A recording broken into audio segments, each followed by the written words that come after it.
So, yeah, I'm a werewolf. My spouse is a vampire. It works out great. Oh, that's kind of sick. Actually, have you ever... there's a comic about a vampire and a werewolf dating. It's pretty cute. Are they gay? Because I'm only interested if it's gay. Nah, it's a lady vampire and a male werewolf. But isn't being a werewolf and a vampire also like kind of gay? Yeah, in general, it's pretty gay. Yeah, I think if you put a werewolf and a vampire together, that's inherently some sort of queer coding. It's inherently less heterosexual than most heterosexual. Yeah, that's like gay adjacent. Yeah, like you're closer than heterosexual. Not trying to like hate on the straights, y'all. It's fine. Mm-hmm. It's fine. You can do your thing. Whatever. Welcome to Under Gay Analysis. How look, it's not like this podcast hasn't already been pretty gay before. I think most of the people like that work in creative horror are queer in some way. And then not to mention most people that we've had on the show, Kylie included, and her spouse are queer. No, I am very straight. I'm I'm as straight as the horizon of flat Earth.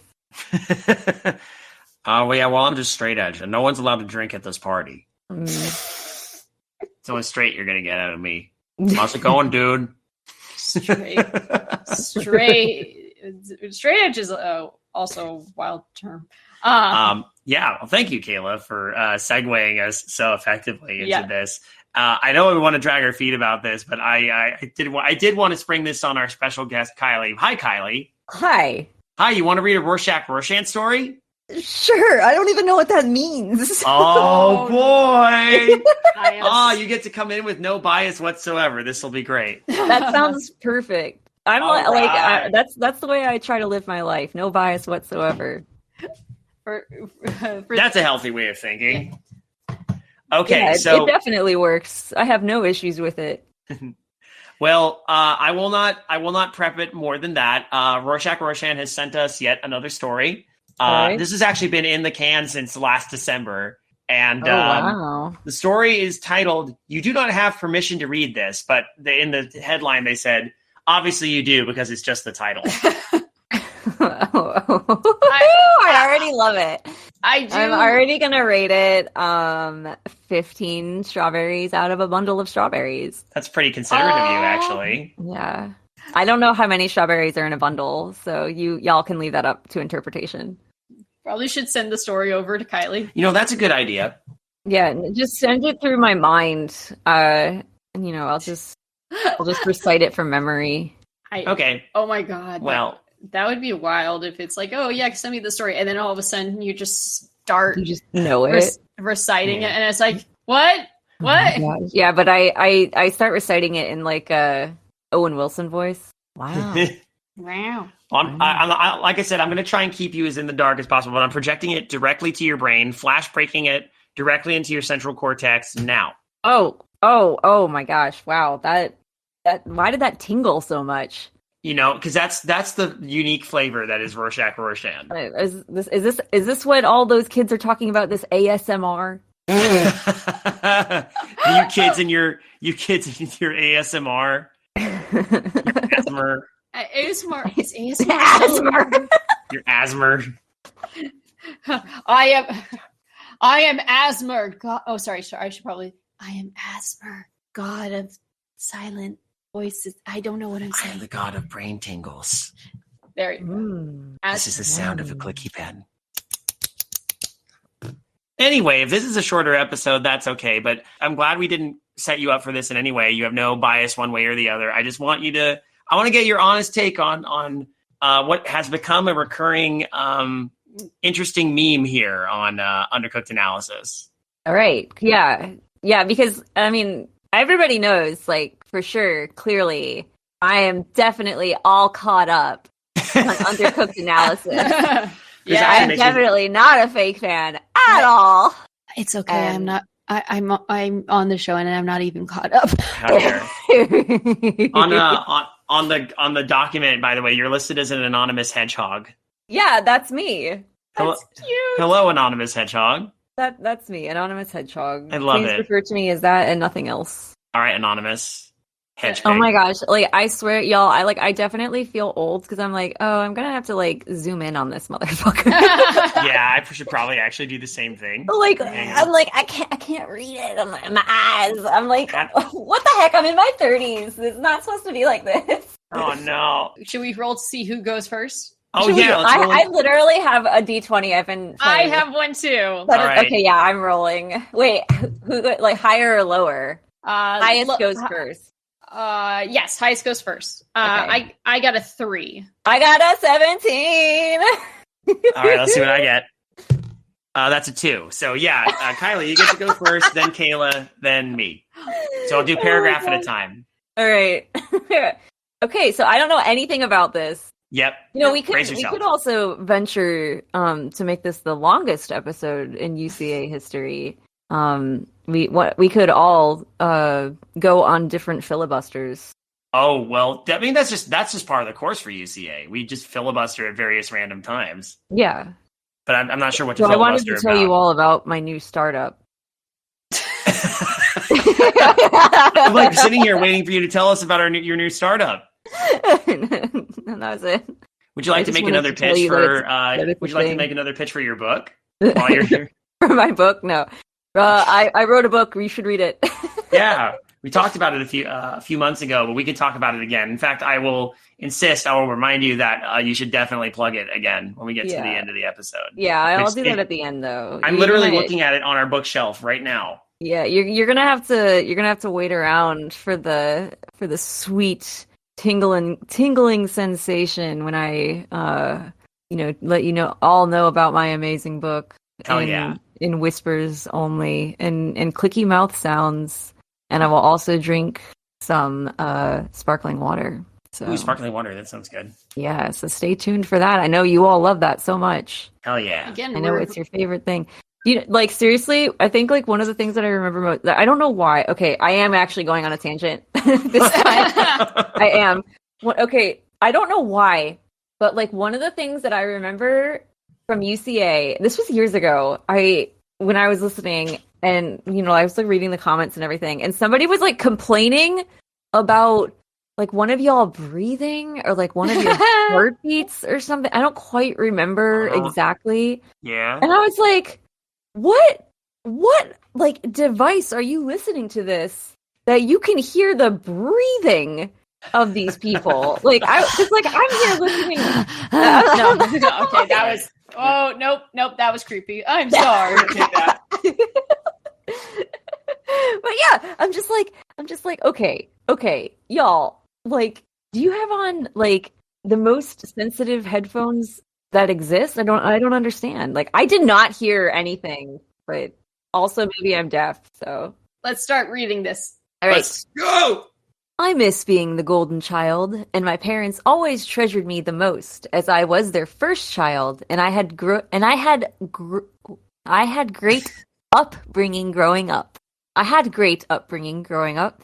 Comparing my upbringing to my brother's upbringing, I had the best treatment in every way possible, and my little brother hated life.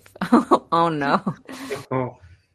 I didn't care, nor did my parents, and I never really thought of life when my parents will eventually die. I guess they treated so well, I was too much in a good mood to think about life when they will eventually die.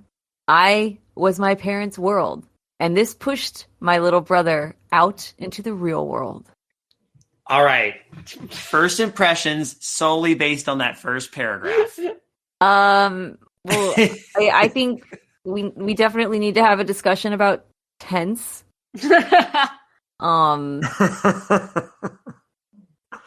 Otherwise, I'm at like this slaps. I'm so excited. I'm sitting on the edge of my seat already. I actually fell out of my chair at one point. I hope you didn't hear it. Surprisingly, your noise canceling is really good for anything other than you drinking water or breathing or you can hear my laugh, but me falling out of a chair, oh hell no. Yeah, if you fall out of a chair, we might not notice, and then when you're just quiet, we'll be like, "Oh no, did Kylie fall out of a chair?" You just honestly just assume I just took a nap. Oh, okay. Not because of the story. not because of the story, just because I was so excited, I got fired. I'm glad that was the case and not that I was about to say because you fell out of the chair and lost consciousness because I would be scared. No. I mean, it's not like I'm sitting at a standing desk with an office chair as literally as high as it can possibly go. I'm just picturing you now, like perched on it, like some sort of secretary bird. Just, oh yeah, I mean, absolutely. I'm probably 4 feet in the air right now. Somehow, like I have to lift myself up to get into my chair. The gremlin energy is very strong right now. And also, like a typical queer person, you don't sit correctly. Oh hell no! I don't think, like, listen, if I could go through life and my feet never touch the ground, you best believe those bitches would never be on the ground. Oh man, I've always thought it would be cool to just be able to just levitate everywhere. Not fly per se, but just levitate. Like I'm on a cushion of energy, like yeah. You know, like I'm from an early CGI cartoon or something. If I didn't have to wear shoes ever again, I'd be very content with that. Because boy howdy, I never got when people were like, "Oh my god, I love shoe shopping." I'm like, "Why? It's so stressful." I think I'm trying to think. I think I have 3 pairs of shoes, not including like a pair of flip flops. I don't think that really counts as shoes. I have a pair that my mom, they're boots my mom didn't like anymore, so she gave them to me. She didn't wear them. She only wore them like once or twice. I wear those basically every day. I also have a pair of Converse. They're not high tops. They're just like low cut. I definitely had those since high school. And I had a pair of Vans, but they were leaky, so I had to throw them out. It was like the bottom was literally falling apart. I used to play bass for leaky Vans. Leaky Vans, yeah. You know, and you don't want a leaky van in your parking lot. No, definitely not. So. Definitely not. No, having that in the group van was never a good thing. Yeah. And then I have another pair. I have a pair of shoes that are like really big and puffy. I can't remember what they're called. Everybody wore them in middle school when I was in middle school. What are you talking about? Uggs or no, they're like skater shoes. They're like honestly, they're like Sora from Kingdom Hearts 1. Oh, those are okay. That's a good impression. You know what? I don't remember my childhood or like high school or middle school years having shoes like that, but I don't remember my childhood. It's the trauma. Yeah. It's specifically shoe related. Everything else you remember with crystal clarity is just shoes. It's just like this black hole where the shoe should be. Then when you in your memory you look at people's feet and there's just a blur of shadows. I don't even know how many shoes I have. It's not a censorship blur because I don't even know how many shoes I have. Is it 1? Is it 20? Who knows? I'll never know. Let's get some shoes. Yeah. Okay, I will bring us back around though. This so far, editing could use some work. Yeah. But like ultimately, what I'm getting, okay, we have golden child, first child, who was like beloved by the parents, and then the like scapegoat second child. So we're setting up for a potential trauma. So I'm invested. There could be some underlying deep themes going on here, and it just needs a little bit of a rewrite in terms of working on the grammar and everything. It's fine. We've all done that, so I'm cool with it. I'm rocking. Yeah, I won't say more other than that. This is a very part of the course Rorshack Rorshan paragraph. Okay. Cool. The particularly the consistent repeating of different things, like almost reiterating the sentence that we just had before. Yeah. That's a recurrent theme, but I'll just let that hang in the air. That's, sometimes that's something like sometimes people do that stylistically on purpose. Yeah. So, and that's part of it, I think. I mean, yeah. I mean, clearly we're going to find out a whole lot more. And I'm looking forward to it. This is definitely on the longer side too. It's 3 pages, but it's 2,000 words total. So. Oh, all right. Very nice. Yeah. I was never really popular with other people in the real world. And when my parents died, it was in that moment my whole world crushed. They were buried and I got given my parents' house, which needed serious maintenance work. Also, it was behind on mortgage payments. As it was nearing to be repossessed by the banks, I begged my little brother to let me stay with him. My little was probably waiting for this moment all his life. He denied my request and gave many reasons as to why. He was liked by so many people, and I was only cherished by 2 people who were my parents. Okay. Yeah, again, like we're definitely setting some up for like this is like clearly the little brother, had to deal with a lot of BS, growing up, probably got some therapy. And now little brother's like, yeah, no, I know how to set appropriate boundaries. So you can't do the thing. Yeah. Yeah. I'm not even sorry. Like, so yeah, no, I'm definitely on board for this story so far. Like it's speaking my language. I'm about to open my sparkling water. So do you want the ASMR moment? Yeah. ASMR moment right here. Go. Woo! Oh, the god of Asmer, or the god Asmer, has blessed us all. Asmer be praised. Mm. Oh, it's beautiful. Oh yeah, you got to hear me sip it. Let me see. Go for it. Go for it. Let's see. Yeah. It got most of it, I think. Yeah. That was pretty solid. Yeah. This is this is actually my first moment branching out into ASMR. I just I'm starting my new career here on your podcast. I'm actually taking it over. This podcast will no longer be Undercooked Analysis. It will be ASMR with Ace. It's Undercooked. ASMR? ASMR. Yes. That's it. Actually, if you do start an ASMR channel, just call it Ace SMR. Oh my gosh. Yeah, ASMR is perfect. It was a harsh pill to swallow, and I suffered so much, and I had so much anger towards my little brother. Many years later, I have my brother tied up in some derelict abandoned place, and I ask him a thing which he cannot speak about. Nobody has permission to hear his story or even read it out loud, but I tell my brother that he should tell us what exact story no should know, so we knew what not to know to think about. All right. Yep. Let me read that again, just to. Okay. Nobody has permission to hear his story or even read it out loud, but I tell my brother that he should tell us which exact story no should know, so we know what not to know and think about. Okay. Yeah. Okay. I got it. Yeah. I got it. Basically, I want you. It's kind of like like the Bye Man? Is that what it is? Like, yeah. Oh my God. Don't say it. And it's like, oh well, man. Like, so the brother's like, oh well, how can I know what not to think and say unless you tell me what not to think and say? Yeah, like yeah, it's the Bye Man. Inherently contradictory. It's great. Yeah. Don't think it, don't say it. These next couple paragraphs are amazing. I read a little ahead. Yeah. Okay. We're back around to you, Kylie. Okay, here we go. I can be in the narrator's voice. What's the voice? Good question. This is older golden child brother, so you get to decide. Tell us the exact story, which you lawfully cannot say word for word, so we know the exact story, which isn't allowed to be said. I urge him to say with a knife across his throat. Holy shit, I got chills. Damn. Wow. All right, who's going to be the little brother now? I mean, oh God, that's you. You're the little brother. Problem is, I see that's the little brother story from then.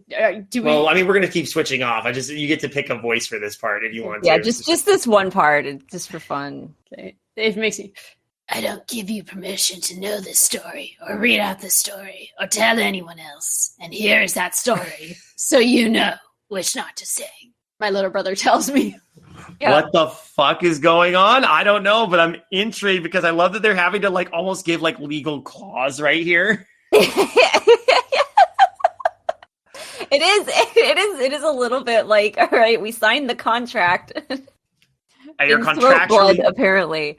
Yeah. God, this The beginning I mean, part reminds honestly, me of like that. I don't hate this setup. Like I get it. I mean, we definitely went like it was like, oh, life was young and wonderful, and then my parents died, and now we're older, and I have my brother tied up. Yeah. And now he has to tell a story. And now we're getting a story within a story because the next thing is labeled My Little Brother's Story. Yeah. The beginning part. So the beginning part of the story with the parents and all reminds me of the Do It for Dan saga that I found online, where basically, oh yeah, it's the one where older brother buys a house and basically parents are like, you should just give your younger brother the house and move into a trailer. Yeah. And that was a whole saga that I basically. But Dan's special. Do it for Dan. Yeah. Oh no. If you. Yeah, it just gets more and more wild the more you like listen to it. If you can find it. Okay, this is your turn. Okay, My Little Brother's Story. I work as a concierge in a 3-block residential building, and as concierges, we have multiple job roles being parcel processing. Oh, there should be we have multiple job roles, that being parcel processing, moving tenants into the apartment, and in general, dealing with the tenants. It's not a hard job, but it is fast-paced, and I am pretty good at it by now. A single mother had just moved into a 2-bed flat, and she had her 3-year-old energetic son with her, as well as her parents helping her move into the apartment. Okay. I do the inventory with her first and show her how the apartment utilities work and all the basics around the building, like the bin chutes and whatnot. It was all going well, and as I was walking back down to the reception, a maintenance worker excitedly came up to me to show me his invention. This maintenance worker fixes things around the building, but he is also a very skillful engineer, and he invents all sorts of things in his spare time. This time, he legit built a time machine. There it is! What? There's the curveball! What the fuck? I love it. I will say, the little brother story feels like it just strayed away from the typical Rorshack Rorshan style. Oh, but there's going to be another twist. There's going to be another twist on this is oh shit. Okay. I love okay, I you might think I'm being sarcastic, but I'm not. I am being genuinely like wholly fully genuine right now. I love the fact that it's a time machine in the little brother story. Because everything that we've read so far would make you think that the older brother would be the one who would want and therefore get the time machine. Oh yeah, because like the little brother who like why is the little brother getting it? This is a very good question, and one I'm interested to see where we go. Because especially since like this is the older brother's like, I miss the times of the golden years. I miss it the time before my parents were alive, and yeah, exactly. So it's like okay, like you would think. I think because like the narrator changes, like it kind of like creates this parallel almost. Mm-hmm. Because it's like staying in, first person, but like we've switched to the little brother's point of view. And I'm like, okay, but time machine for the little brother? This is fascinating. Okay. He put his time machine in the tank room, but even though he designed it to go to the future, it kept going back to the past. Oh, dang. I hate when my time machine is set for the future and it only goes to the past. See, that's why if your time machine works that way, you only go back a short period of time. So that way you don't fully fuck with the future. Mm-hmm. His time machine was the size of a phone box. Sorry.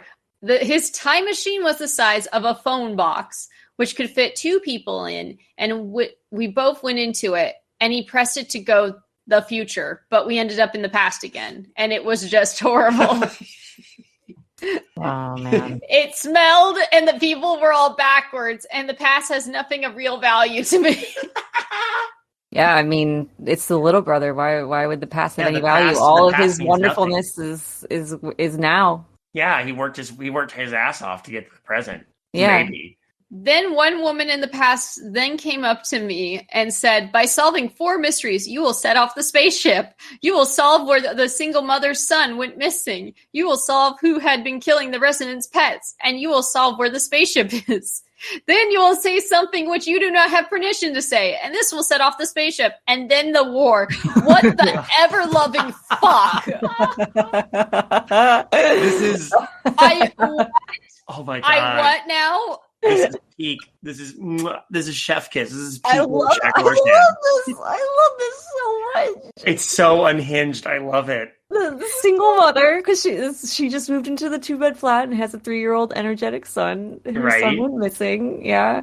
Who'd been killing the residents and the pets, and it's like, or who'd been killing the residents' pets, you know, and it's like, oh shit, it all makes sense, but it's like telling a story in a completely different way. It sure is. And it doesn't give you any of the important context. It just gives you this stuff and you just have to accept that it's happening. Yeah, I love it. Because it goes in with the whole like situation with the time machine too, and it's like it can only go to the past. So like, I don't know. I think this is real cool. Well, how do they go back to the future then?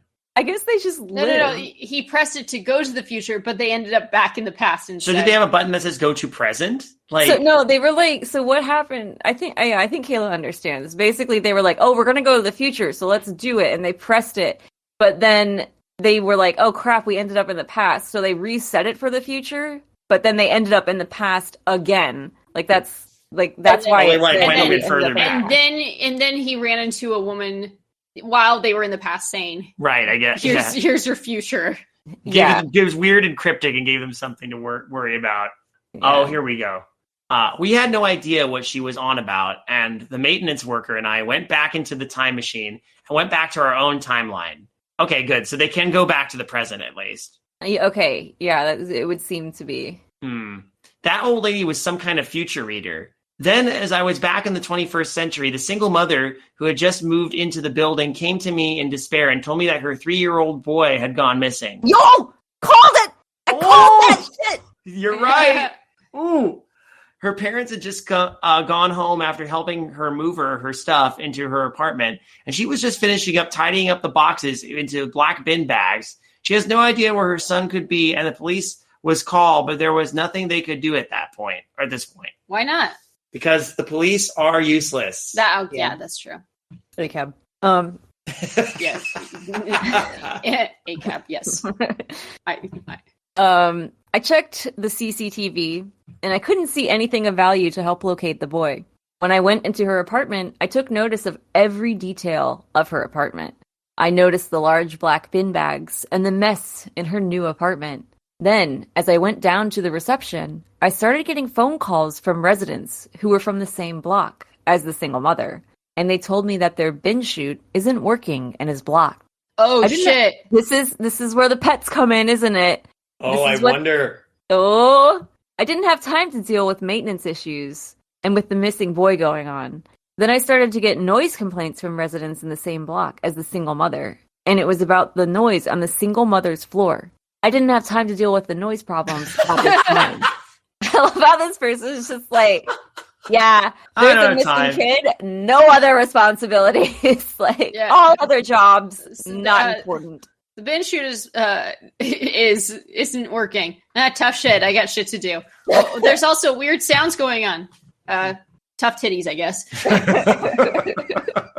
I just love that this person's like, we can only focus on one thing at a time, nothing else. Look, ADHD is a bitch, okay? Listen, yeah, I know, like, my ability to prioritize, it doesn't exist. Is it my turn? Yes. Okay. A couple days went by, and then it hit me. And when all things seemed lost, I knew where her missing 3-year-old boy was. No. I went up to her apartment, and she showed me the large black bin bags she had used. I remember how energetic her little boy was when they first arrived. And I also noticed she first told me that she was wearing headphones and listening to music when she was clearing the apartment of mess when her boy went missing. The music distracted her from noticing her energetic boy going into the black bin bag and playing inside. Oh, no. Then without noticing, she stuffed the very same black bin bag where her son was still inside and filled it with cardboard rubbish, and then took it to the bin chute and threw it down the chute, which had blocked the chute, and her little boy's endless cries had caused the noise complaints. When I checked the bin chutes with the maintenance worker who had invented the time machine, it was sure enough that I was right. Without noticing, the mother had threw her boy down the chute in a large bin bag. What the hell? That's like, how heavy is your trash, man? Like, seriously, what the fuck? Like, okay, straight up, like, so we're frugal. Yeah. We could have our trash picked up from our house, you know, and not have to go to the dump every week, but no, I don't want to spend any money on having to pay for the trash pickup. So we drive our own trash to the dump. And let me tell you, if there's anything in the world heavier than used cat litter, by all means, please tell me what it is, other than mercury. I have a key question. Did the little boy survive? Yeah, I know. I'm like, he was in the bin chute for a couple of days. Yeah, like, I mean, in theory, he could still be alive. Yeah, it's been a couple days. Yeah, I don't know exactly how many. I love how this is like. It's been a couple of days. I'm not doing any of my other jobs. I'm just apparently looking for this boy. Yeah, for days. It's like this is like a statement on like capitalism, isn't it? This is late stage capitalism. Yeah, this is late stage capitalism. That's what's going on here. I totally see through it. I'm reading between the lines. Oh, absolutely. There's something deeper here, and I just love how just this whole scenario is so beyond ridiculous. I love it. It really is. Like, it honestly, it feels like the setup of a horror movie that I can't explain it. Like, I keep, it's like, I feel like we're still setting it up, you know, and then we're about to have the rug pulled out from underneath us. I then thought back about what that woman in the past had me about solving problems. This was the first one. The second one was one where a person in a monster costume started murdering animals in the span of a week, which were pets to the residents. There it is. What the hell? That's new information. It happened during the night shifts when things were quiet. We knew which block the person in the monster costume had gone into, but we didn't have cameras in hallways or on the floors, unfortunately. Then one day there was a Halloween party in the club room with some of the residents partying, and then a tenant with that very same costume was in the Halloween party. Okay. No reveal about the fate of the little boy, whether he was alive or dead, by the way. Fun fact. You don't need to know. That's not important to the story. The mystery wasn't whether or not the boy was alive or dead. The mystery was where the boy was. We figured that out. We can move on. Oh, yes. And then, just time to move on. No need to dwell on that. Now we got to figure out who's murdering pets. We don't. Yeah, we're the little brother. You have to understand, we're the little brother. We faced all of our trauma when we were a young person. We compartmentalize everything hyper efficiently now. Yeah, we just like ones and zeros, baby. Ones and zeros. Okay, is it my turn then? Yes, it is. The residents attacked him, and the police were called. The resident who wore the exact same monster costume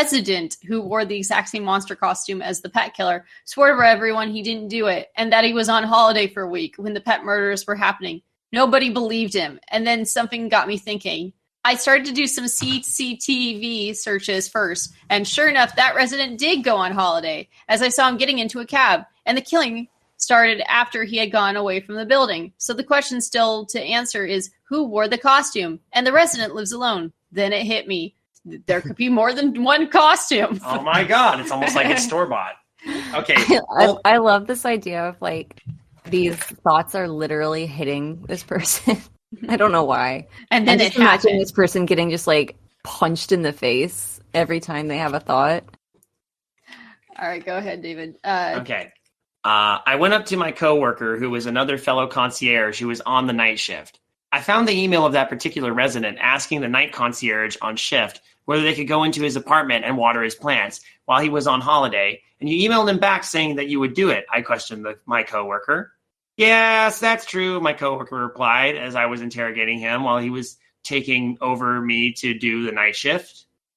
Okay, Yeah. Take over me.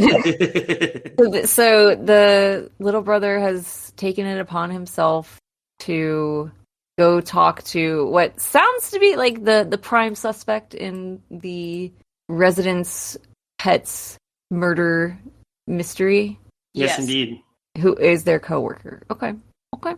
Don't blame me. I mean, I'm still trying to wrap my head around it too. Your turn. Oh, every time I record anything, yeah, I burp. Like I was trying really hard to be quiet with it, but welcome to the Jameson tapes. I think it still got picked up. I don't know. Like this is like a thing. I don't know why. It's like every single time I like sit here and I'm gonna sit down and record. You know, we're gonna do an episode. You know, something like that. Like, guess what?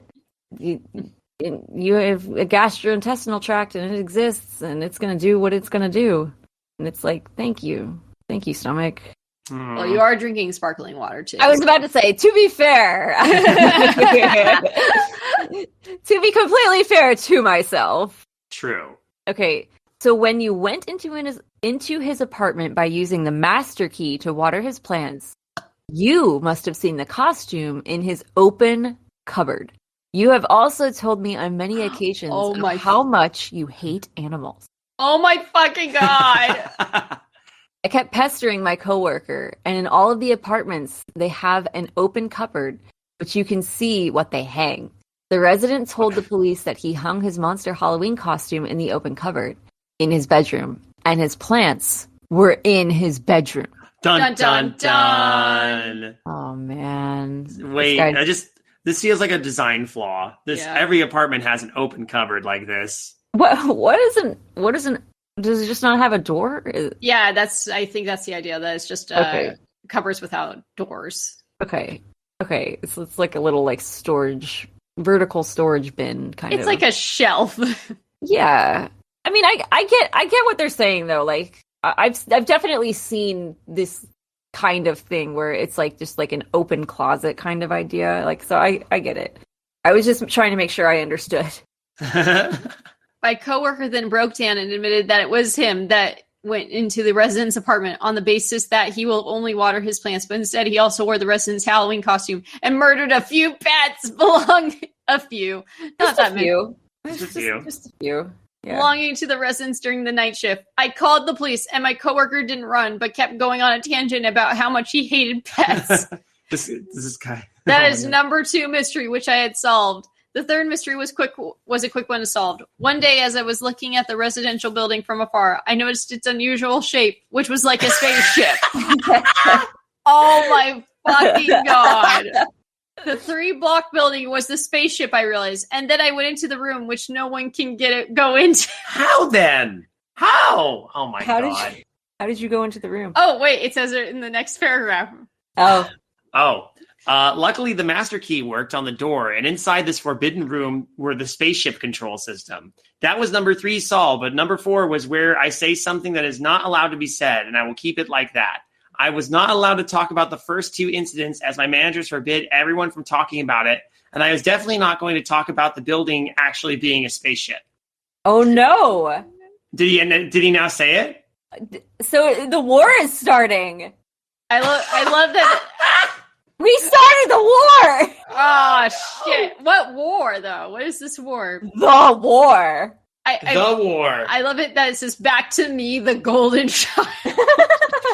Damn, okay. We're still going to own that. You know, I'm unhomed and my brother won't take me in, but I'm still the golden child. I might have a knife to his throat, but I'm still the golden child. Oh my gosh.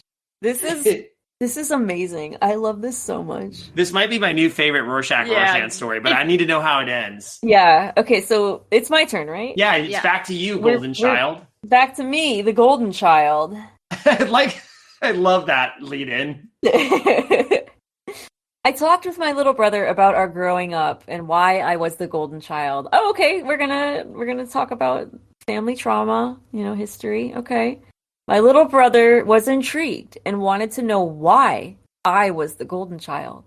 I then told him, and it was because my parents and I are actually aliens, and my little human brother is an orphan. What the fuck?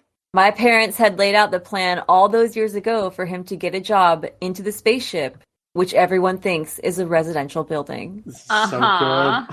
Oh my gosh. Straight up, I did not see this coming. I turned into my real form, and my little brother then shouted, I will never speak of this to anyone or tell the first 3 mysteries to anyone to set off 4, which is essentially setting off the spaceship into space with the innocent residents inside. Oh no. Oh. Oh no. Oh, really? David. Oh. I know, I see it.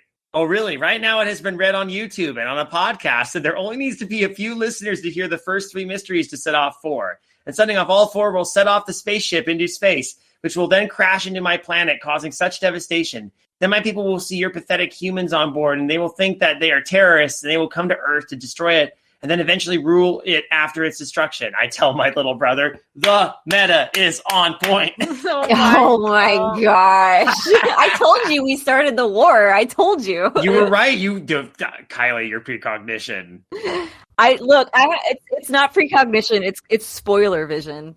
Oh, well, does that mean you were the person in the past who told him this in the first place? I mean, I can't reveal my secrets. Oh, fair. Oh my gosh. You want me to just finish it off? Yeah. Okay. Then I grabbed the maintenance worker who is now dead. The maintenance worker who built the time machine. You know, I know that my plan will work when you thought that his time machine took you to the past. It actually took you to the future, and it de-evolved everything because of the destruction. I too have been inside his time machine, and the future is bleak for you guys. I tell my brother, who now has the look of desperation in his face. So wait, the woman isn't precognition. No, it's literally the whole thing was just the golden child's plan. They had the woman set that up. The woman from the future told her, "You're going to cause this to happen." It's because she's already seen it happen. It's not she's not precognitive. She's actually from the goddamn. This is so silly. Experienced it. I love this. Gosh. I'm not even kidding. I really, really like this. Like, I could totally see this being a movie that I would watch or something. Oh my god! Is it weird to say this might be the most coherent Rorshack Rorshan story we've ever read? And it actually has like a twist within a twist within a twist. I mean, most of the twists are just weird, and it has the trademark weirdness of a Rorshack Rorshan story. But then this happens, and I'm like, okay, wow. And then it got meta. That's hilarious. So I'm glad to know we all started the war. This is more wild than Primer. Oh my gosh.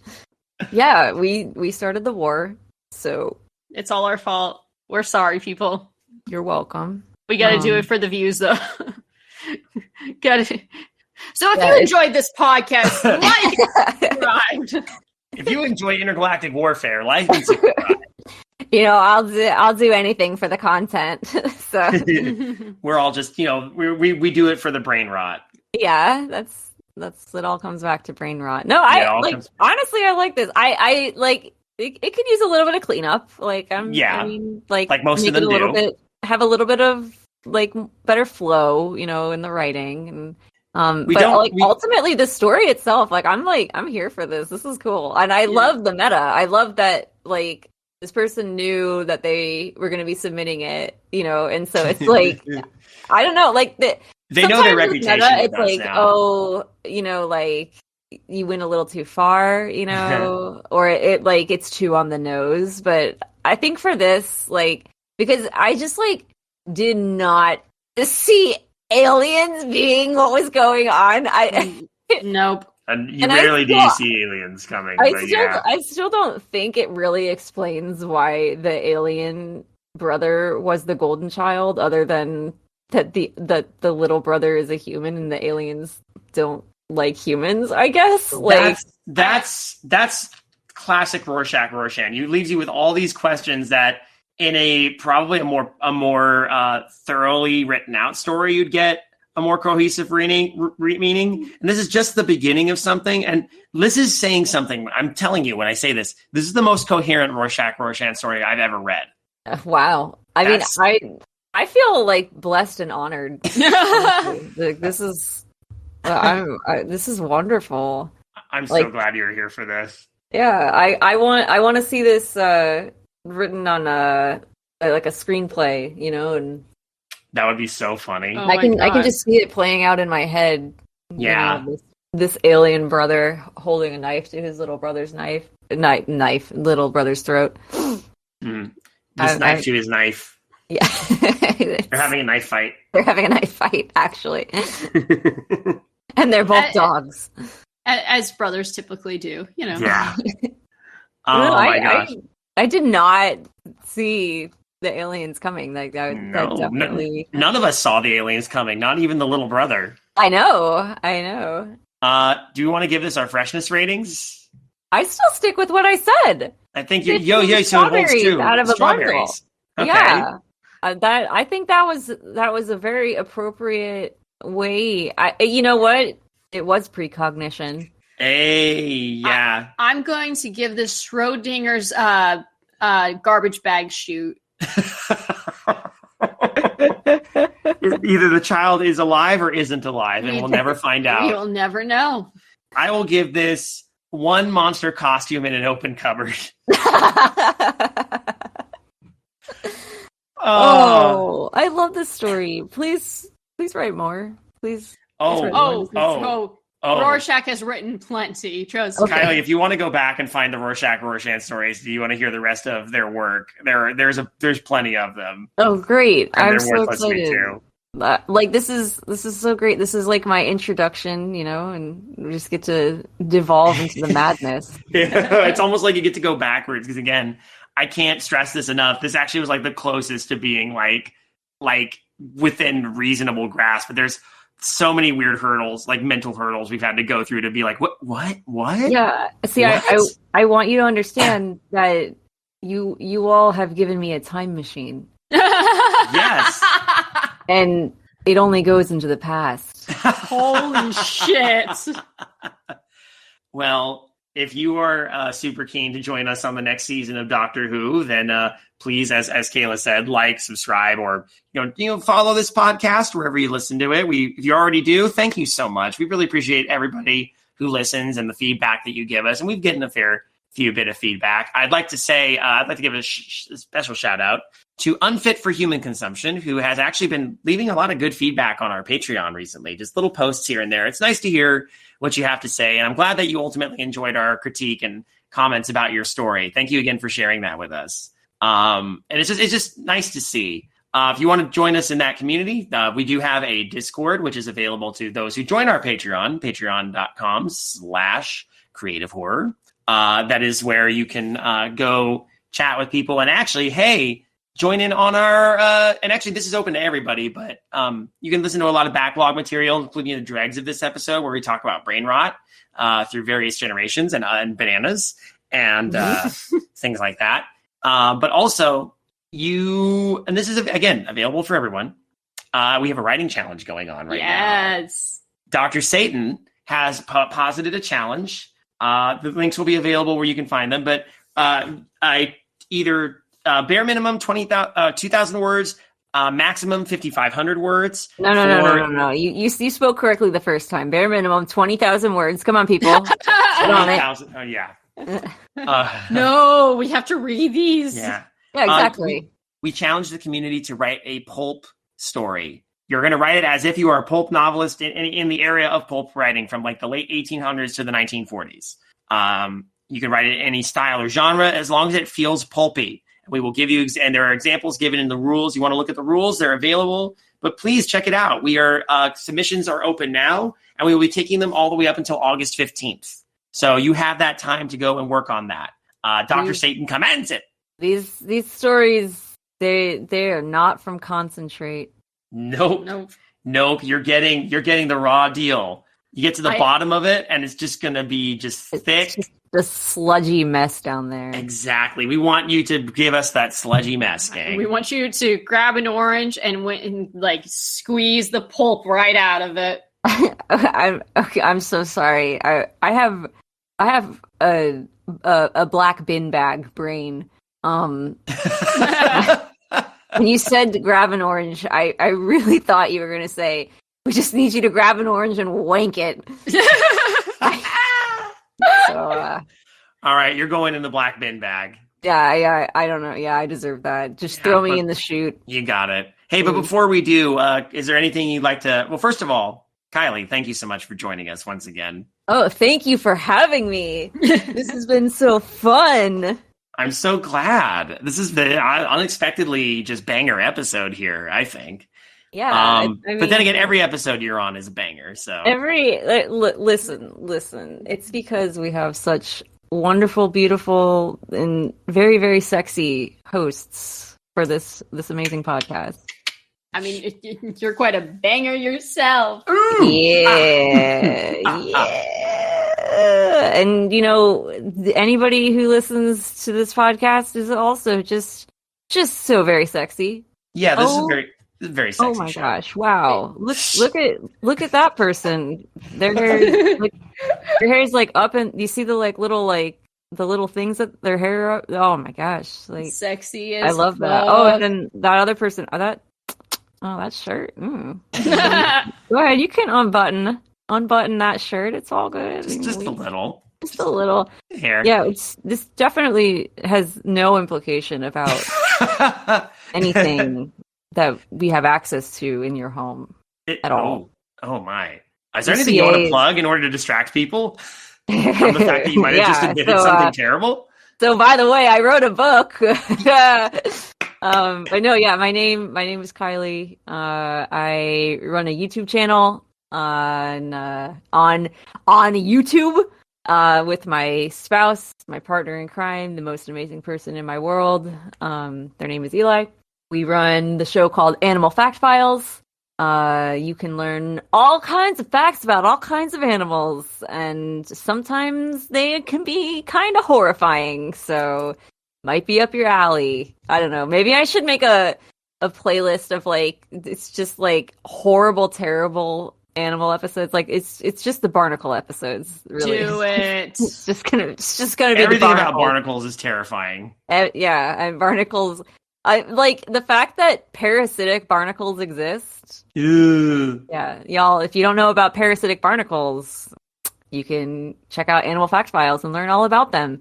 I also recently wrote a book, and it is called Mind-Blowing Facts About the Planet's Strangest Animals. It includes, it will blow your mind, actually. It includes over 60 animals that I can almost guarantee you've never heard of. That was my elevator pitch to the publisher when they were like, "Hey, we want you to write a book for us." I was like, "Okay, this is what we should do." And they were like, "Okay, let's do it." I was like, "Yeah, let's do it." And that's how Kylie nailed a book deal. Yeah, I just happened to be one of the luckiest people in the entire world where a publisher came to me and was like, "Hey, you write good." That was it. That was what happened. Y'all, straight up, I thought it was a scam. I'm pretty sure I've talked about this on the channel, but I thought this was a scam. So it's not a scam. It is a real book. It exists. You can buy it on Amazon or anywhere else you buy books. I don't know. Oh, damn. Target, Books A Million. Barnes and Noble? Yeah, Barnes and Noble. I actually went to a Barnes and Noble that supposedly had a copy in stock, but when I looked on the shelf, they didn't have it. So I don't know if it was an inventory thing or I was like, "Oh, this is interesting," because I was going to sign it, but stealth sign. I asked for permission. I went to the front desk and I was like, "Hey, is it cool if I do this?" And they were like, "Oh my gosh, that's so awesome!" And I was like, "Yeah, it's really awesome. Where's the book?" I'll look up and see if there's any in Barnes and Noble near our area, and if next time you come and visit, we'll go to that Barnes and Noble so you can sign it. Yeah, that sounds great. I haven't even been to the one where I live. This was a Barnes and Noble 3 hours away from where I live. Oh wow! Oh damn! Yeah, there's just like, oh, hey, you haven't, like, cool. I haven't even been to the one in my town. Oh my gosh. I'm so bad at like marketing myself. I'm so bad. Aw. Well, we're here to help you. Yeah, That's help what me we're out, doing. UCA. Give me all your pointers. Yeah. Well, I don't even know how we do it ourselves. I'm actually still surprised people listen to this show. I mean, considering that we did the ending a while ago and here we are still going. Yeah, if you're still listening, hey, what's up? All right, time to go into the shoot with you. Yep, sorry, Kylie. Into the shoot. Bye. Into the shoot. It's like whenever you're editing this, Yeah. have my voice like sounds coming out of the phone or something. Oh my god, yes, I'm gonna do that. Good evening, intrepid listeners. This is the Pasta Shade, the host of Midnight Marinara, and this podcast is part of CreativeHorror.com, a network of podcasts and creators working together to build a constructive community of horror fans. For more content like this, visit us at CreativeHorror.com.